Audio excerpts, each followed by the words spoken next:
تمہید کے بعد کو اشعار بھی نہیں پڑے، ڈائریکٹ شروع کر دیا۔ سنیے سرکار فرماتے جب آپ رات کو بستر پہ جا کے سو جاتے ہیں، جب مسلمان سو جاتا ہے اور جب روحی اس کی روح لے جائی جاتی ہے کہاں؟ عرش اعظم۔ روح کہاں جاتی بولیے؟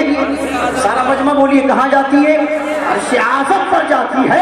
نبی ارشاد فرماتے دل پر میرا جملہ سینٹنس اثر کرے تو خاموش مت بیٹھیے گا۔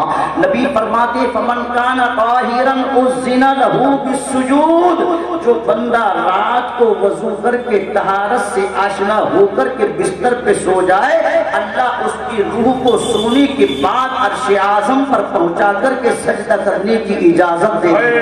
سبحان اللہ، نعرہ تکبیر، نعرہ رسالت، مسلک اعلیٰ حضرت علامہ ہاشمی صاحب قبلہ، سبحان اللہ۔ اب دیکھیے سرکار کا کرم دیکھیے، میرے آقا کی رحمت دیکھیے، جاگ کر کے عبادت کرتے پیارے تو اپنے محلے کی مسجد میں عبادت کرتے، جاگے ہوتے تو اپنے گھر میں عبادت کرتے، جاگے ہوتے تو خانقاہ میں عبادت کرتے، مگر اتنی سی زحمت آپ نے گوارہ کر لی کہ آپ رات کو 2-3-4 منٹ کی تکلیف کر کے وضو کر کے بستر پہ چلے گئے تو نیند کے مزے بھی لیتے رہیں گے، نیند کی لذت بھی لیتے رہیں گے، اور نبی کے فرمان کے مطابق روح کہاں گئی تھی بولو؟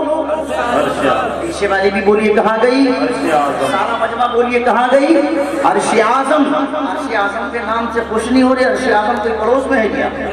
کہاں ہے عرش اعظم؟ اعلیٰ حضرت فرماتے ہیں اور بھی محققین نے فرمایا کہ ساتوں آسمان ان کے جو گیپ ہے، جو ڈسٹینس ہے، جو دوریاں ہیں، فرماتے ہیں یہ 500 برس کے فاصلے پر ہے۔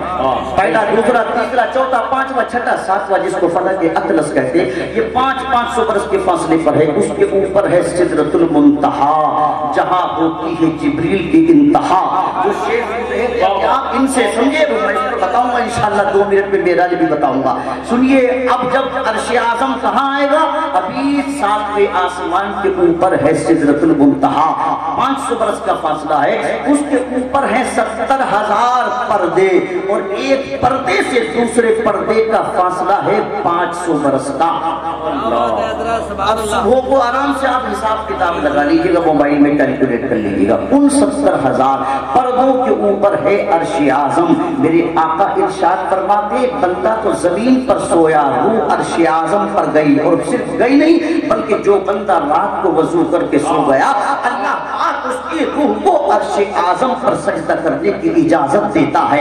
وَإِنْ كَانَ جُنُبًا لَمْ يَعْزِلْ لَهَا، جو وضو کر کے نہیں سوتا روح تو اس کی بھی عرش اعظم پہ جاتی ہے، مگر اس کی روح کو سجدہ کرنے کی اجازت نہیں ملتی۔ اب آپ غور کیجئے، لوگ کہتے ہیں روحیں گھروں میں کیسے آتی ہے، قبرستان میں کیسے رہتی ہے، قبر میں کیسے رہتی ہے؟ امام جلال الدین سیوطی فرماتے ہیں ارے عرش اعظم تو بہت دور ہے، آپ قبرستان پر اعتراض کرتے ہو، قبروں پر سلام کرنے پر اعتراض کرتے ہو۔ امام جلال الدین سیوطی فرماتے ہیں قبرستان کتنا ہی بڑا کیوں نہ ہو، جب آپ جا کر کے سلام کرتے ہیں تو قبرستان کے سارے نئے پرانے مردے آپ کے سلام کو سنتے بھی ہیں اور جواب بھی دیتے ہیں۔ سبحان اللہ، سبحان اللہ، بہت عمدہ۔ حضرت اب روح کہتے ہیں روح کیسے آ جاتی ہے، کیسے آ جاتی ہے؟ ہم اگر روح پر بولے تو الحمدللہ گھنٹوں مجھ جیسا کبھی گفتگو کر سکتا ہے۔ اب آپ اندازہ کیجئے، آپ نے کھڑے ہو کے یہاں کہا تھا السلام علیکم یا اہل القبور، یہاں سے مراد قبرستان کے گیٹ پر آپ نے کہا 2-4 کلومیٹر قبرستان کیوں نہ ہو، جب آپ نے سلام کر دیا سارے مردوں نے سلام کو سن لیا، مردہ سمجھانے کے لیے بول رہا ہوں، روح لوٹی اس نے جواب بھی دے دیا۔ ایک بات بتا دوں آپ کو اجازت ہو تو ٹھہر بتا دوں، عقیدے کی اصلاح بھی ضروری ہے، علماء تھوڑی سی فرمائیں گے۔ یہ بتائیے جب آپ قبرستان جاتے ہیں، علامہ قادری صاحب اللہ، جب آپ قبرستان جاتے ہیں آپ نے جنازے کو کاندھے پر اٹھایا، شہر خاموشہ پہنچایا، یہ بتائیے ڈھکیا میں کبھی کوئی قبرستان جاتا ہے تو جس طرح یہاں کرسیاں بچھی ہیں پہلے قبرستان میں کرسیاں بچھاتا نہیں، قبرستان میں کبھی آپ نے بستر لگایا، کبھی آپ چارپائی لے کر گئے، ارے سب بولیے نہیں، کبھی آپ نے نہ کوئی بستر، نہ بچھونا، نہ چارپائی، نہ کرسی. کیوں؟ جیسے گئے کھڑے کھڑے جب آپ نے قبرستان کو دیکھا نبی کی حدیث یاد آئی، اور جب نبی کی حدیث یاد آئی تو کھڑے کھڑے کہا السلام علیکم یا اہل القبور. جتنے تھے سب نے جواب بھی دے دیا. اب میں ان سے پوچھنا چاہتا ہوں جو کھڑے ہونے پر آبجیکشن کرتے ہیں، کھڑے ہونے پر فتوے لگاتے ہیں، اگر یہ بتائیے مجھے آپ سمپل پریکٹیکل بات سے نظروں کے سامنے کی جملہ دل پہ اثر کرے تو خاموش مت بیٹھیے گا. جواب کبھی کبھی سوال کے اندر ہی پوشیدہ ہے ہوتا ہے. ارے نادان، جب کھڑے ہو کر کے تم اپنے قبرستان میں اپنے باپ کو سلام کر سکتے ہو تو کھڑے ہو کر کے رسول پاک کو بھی سلام بھیج سکتے ہو. سبحان اللہ، بے شک سبحان اللہ. کھڑے ہونے کا کوئی ٹینشن ہی نہیں ہے، کھڑے ہونے پر کوئی اختلاف ہونا ہی نہیں چاہیے، کھڑے ہونے پر کوئی آبجیکشن ہونا ہی نہیں چاہیے. ورنہ اگر کھڑا ہونا اتنا بڑا معاذ اللہ گناہ ہوتا، اس پر فتویٰ بازی کرنے لگ جاتے، اگر اس کو ناجائز و حرام قرار دیتے تو بڑی پریشانی کریٹ ہوتی. ہر آدمی پھر قبرستان کرسی لے کے جاتا، چارپائی لے کے جاتا، بستر لے کے جاتا، پہلے بیٹھ جاتا، اب کہتا ابا حضور السلام علیکم. چونکہ کھڑے ہو کے سلام کر نہیں سکتا، جواب مل گیا. جب کھڑے ہو کر ہم اپنے باپ کو سلام بھیج سکتے ہیں تو کھڑے ہو کر رسول پاک کو بھی سلام بھیج سکتے ہیں. سبحان اللہ. آ جاتی ہے روح، قبر میں بھی آتی ہے روح. گھروں علامہ جلال الدین سیوطی فرماتے 40 روز تک انتقال کے بعد روح گھر میں رہتی ہے، 1 برس تک قبر پر رہتی ہے. خاص راتوں میں، خاص دنوں میں روحیں مومنوں کی آتی رہتی ہیں. میرا ٹاپک میں اشارہ دے رہا تھا، بتانا یہ چاہتا تھا کہ اسلام اتنا آسان مذہب ہے. رات کو وضو کر کے بستر پہ سو جاؤ، اللہ سونے پر بھی ثواب عطا فرماتا ہے. ایک صحابی میرے آقا کے حضور کے قریب آئے. صحابی تو آپ جانتے کس کو کہتے ہیں؟ صحابی یاد رکھو اب نہیں بننے والا، صحابی اب پیدا نہیں ہونے والا. صحابی چونکہ کسی عبادت سے نہیں بنتا ہے، صحابی چونکہ ریاضت و بندگی سے نہیں بنتا ہے، صحابی چونکہ چلوں سے نہیں بنتا ہے، صحابی چلت پھرت سے نہیں بنتا ہے، صحابی ڈالر اور ریال کی بنیاد پر نہیں بنتا ہے، صحابی کسی کے اصل میں زور اور اثر کی بنیاد پر نہیں بنتا ہے. صحابی اگر بنتا ہے تو میرے نبی کی نظر کی بنیاد پر بنتا ہے. سبحان اللہ، سبحان اللہ. سرکار کو ایمان لانے کے بعد دیکھ لے، پھر ایمان پر خاتمہ ہو جائے، جہنم اس پر حرام. ایک صحابی آئے بولے یا رسول اللہ آقا دعا فرما دیں جب بھی مجھے موت آئے میرے آقا شہادت کی موت آئے. سرکار نے نگاہ غیبدار کو آسمان کی طرف اٹھایا، کچھ دیر خاموش رہے کہ میرے آقا نے ارشاد فرمایا اے میرے صحابی تمہاری قسمت میں شہادت کی موت نہیں ہے.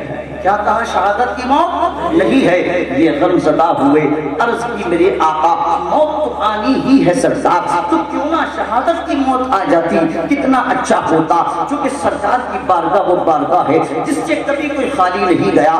اعلیٰ حضرت نے اسی لیے فرمایا تھا واہ کیا جود و کرم ہے شہ بطحا تیرا، نہیں سنتا ہی نہیں مانگنے والا تیرا. ایک میں کیا میرے اسیاں کی حقیقت اتنی، مجھ سے سودات کو کافی ہے اشارہ تیرا. فرش والے تیری شوکت کا علو کیا جانے، اس ربا عرش پہ اڑتا ہے پھریرا تیرا. امام فرماتے ہیں میں تو مالک ہی کہوں گا کہ ہو مالک کے حبیب، یعنی محبوب و محب میں نہیں میرا تیرا.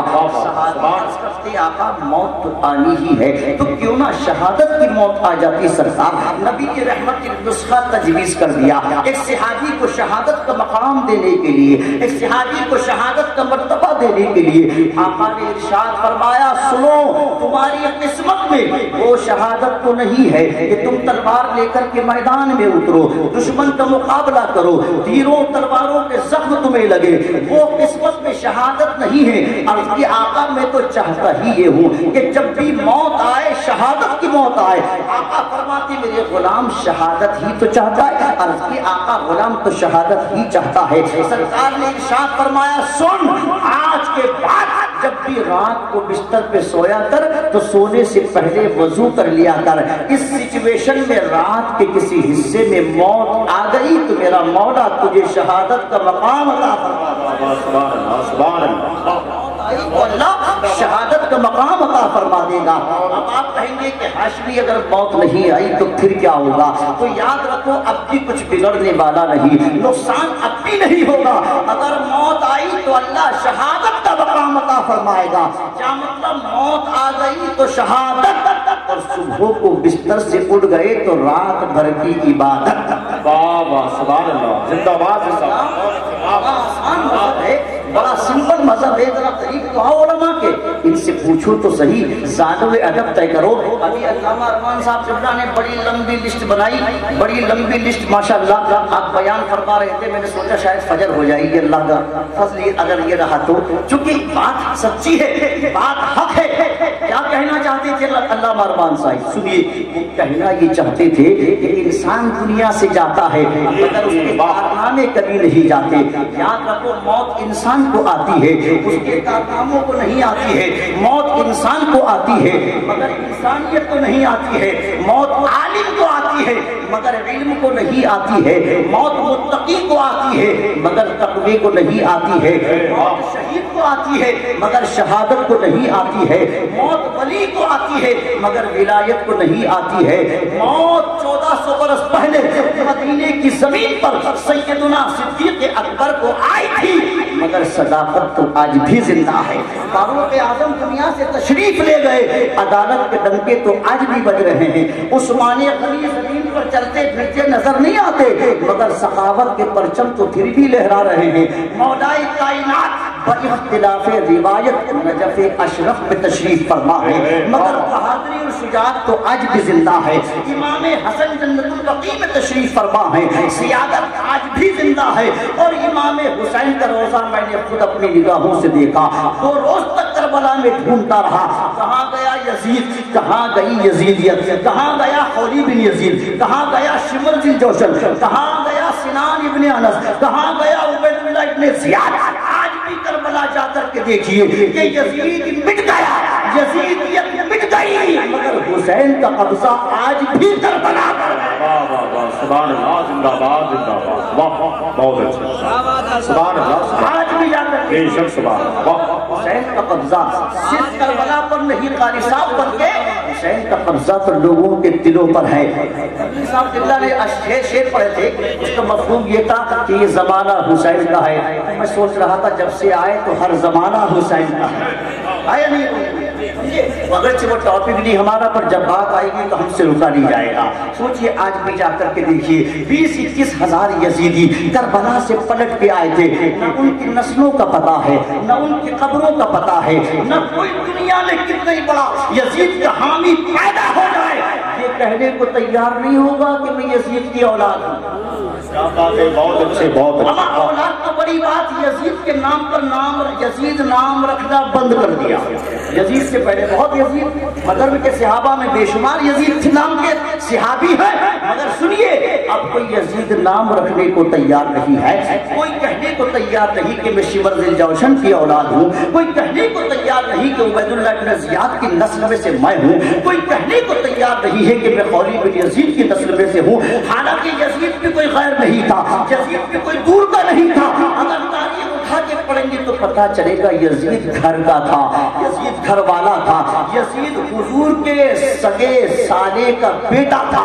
اس کے باپ کا نام حضرت امیر معاویہ ہے جو کاتب وحی ہے، ان کے باپ کا نام حضرت ابو سفیان ہے جو جن کی بیٹی حضور کے نکاح میں ہے، جن کو دنیا ام حبیبہ کے نام سے جانتی ہے۔ مگر تاریخ اٹھا کے پڑھیے 1400 برس پہلے حضرت ام حبیبہ حضور کے نکاح میں پہلے آ گئی تھی۔ ابو سفیان چونکہ بعد میں ایمان لے کر کے آئے تھے، کبھی کبھی مدینہ آتے تھے تو بیٹی کی محبت میں بیٹی کے گھر چلے جاتے تھے۔ آج کل تو بیٹے جیسا دیس ویسا بھیر، سلح کلیت یہیں سے جنم لیتی ہے۔ لوگ کاروبار کا حوالہ دیتے ہیں، لوگ دکانداری کا حوالہ دیتے ہیں، لوگ اپنے معاملات کا حوالہ دیتے ہیں۔ سنیے باپ سے بڑا کوئی رشتہ نہیں ہوتا۔ ام حبیبہ حجرہ رسول میں تشریف فرما ہے، کون ہے باپ؟ ابو سفیان ہے، ابھی حالت کفر میں ہے، بیٹی کی محبت کھینچ کے لے کر کے آئی، گھر میں حجرے میں قدم رکھنا چاہا، اندر مجھے کہا ام حبیبہ ہے، ارشاد فرمایا میں ہوں اندر گھر میں، سرکار تشریف فرما نہیں تھے۔ ابو سفیان نے قدم رکھا،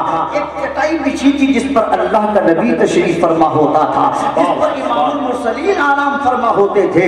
جے جیسے ہی ابو سفیان نے قدم رکھا ام حبیبہ بولی ٹھہرو، ابو سفیان ٹھہرو، وہی ٹھہر گئے، آگے بڑی، جو چٹائی بچھی تھی اس کو اٹھایا اور سمیٹ کر کے کونے میں کھڑا کر دیا، کہا اب بیٹھو۔ باپ کے دل پہ صدمہ ہوا، بیٹی جب باپ آتا ہے بیٹیاں بستر بچھاتی ہیں، تو نے تو بچھا ہوا بستر اٹھا دیا، باپ آتا ہے بیٹیاں خدمت کرتی ہیں، تو نے تو اصل میں خدمت ایک طرف بستر پر بیٹھنے کی اجازت نہ دی، جملہ سنیے دل پر اثر کرے تو خاموش مت بیٹھیے۔ ام حبیبہ نے 1400 سال پہلے کہا تھا اے ابو سفیان سنو، اس میں تو کوئی شک نہیں کہ تم میرے باپ ہو، مگر سنو باپ تو ہو مگر کفر کی وجہ سے ناپاک ہو، اللہ زندہ باد زندہ باد بابا ناپاک ہو۔ اور یہ وہ بستر ہے جس پر نبیوں کا امام تشریف فرما ہوتا ہے، جس پر اللہ کا محبوب تشریف فرما ہوتا ہے، میں اس پاک بستر پہ تم جیسے ناپاک کو کیسے بٹھا دوں؟ برا مت ماننا، جملہ اثر کرے تو میرے علماء دعا فرما دے میرے لیے۔ حضرات اسی نظریے کو 1400 سال کے بعد مسلک اعلیٰ حضرت کہا جاتا ہے، نظریے کو آج کی صدی میں مسلک اعلیٰ حضرت کہا جاتا ہے، اسی عقیدے کو مسلک اعلیٰ حضرت کہا جاتا ہے۔ بتاؤ باپ سے بڑا کس کا رشتہ ہو سکتا ہے؟ مگر ام المومنین ہیں، یہ کون ہے بولو؟ مومنوں کی کیا ہے بولو؟ سب بولیے مومنوں کی کیا ہے؟ ماں۔ ان جاہلوں سے پوچھو جو نبی کو بڑا بھائی کہتے، ان سے کہو پیارے اگر نبی بڑا بھائی ہوتا تو بڑے بھائی کی بیوی کو کیا کہتے؟ بھابھی کہتے ہیں۔ آپ سمجھدار پڑھے لکھے دانشور بیٹھے، وہ لوگ بڑے بھائی کی بیوی کو کیا کہتے؟ بھابھی کہتے، مگر قرآن نے کہا خبردار، نبی کی بیویاں تمہاری بھابھیاں نہیں بلکہ تمہاری مائیں ہیں، مائیں ہیں۔ حضرت اس فرق نے بتا دیا، اگر نبی بڑا بھائی ہوگا تو پھر بھابھی بنتی، مگر بھابھی نہ بنی بلکہ ماں بنی۔ ایک بات اور بتاؤں کیسی ماں ہے وہ؟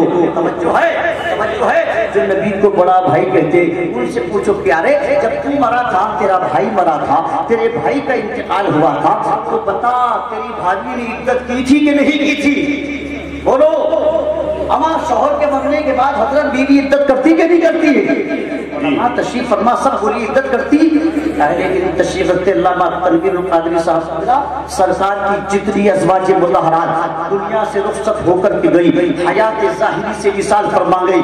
ذمہ داری سے جملہ بول رہا ہوں، اٹھاؤ پوری تاریخ اسلام اور مجھے بتاؤ حضور کے انتقال کے بعد کم و بیش 9 بیویاں سرکار کی حیات تھی، 9 ازواج مطہرات حیات تھی، مگر ایک بیوی نے بھی حضور کی عدت نہیں کری۔ کیوں؟ یاد رکھو عدت اس کی بیوی کرتی ہے جس کا شوہر مر جاتا ہے، مصطفیٰ کو جانے کے بعد بھی زندہ ہے۔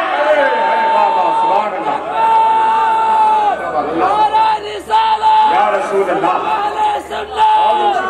زندہ باد بولیے اگر ایک بیوی نے بھی عدت کی ہو تو بتا دیجئے۔ 9 بیویاں سرکار کی حیات تھی مگر کسی نے عدت نہ کری، چونکہ عدت اس کی بیوی کرتی ہے جس کا شوہر مرتا ہے، مصطفیٰ کو جانے کے بعد بھی زندہ ہے، مرنے کے بعد ترکہ تقسیم ہوتا، علامہ قاری خان صاحب سے پوچھئے گا، مگر حضور کا ترکہ تقسیم نہیں ہوا، کیوں؟ ترکہ اس کا تقسیم ہوتا ہے جو مر جاتا ہے، مصطفیٰ کو جانے کے بعد بھی زندہ ہے۔ اگر زندہ نہ ہوتے تو سرکار کیوں فرماتے حیاتی خیر لکم و مماتی خیر لکم؟ آقا فرماتے ہیں میرا دنیا میں آنا بھی رحمت ہے، دنیا سے جانا بھی رحمت ہے اور جانا بھی رحمت ہے۔ اب مجھے یہ بتائیے، میں بہت دور نکل گیا، بات درمیان میں آتی گئی تو میں بتاتا چلا گیا، میں تو یہ عرض کرنا چاہتا تھا کوئی کہنے کو تیار نہیں، میں شمر دل جوشن کی اولاد ہوں۔ یہاں ام حبیبہ نے 1400 برس پہلے ابو سفیان باغ کے نیچے سے چٹائی نکال کے دنیا کو بتا دیا۔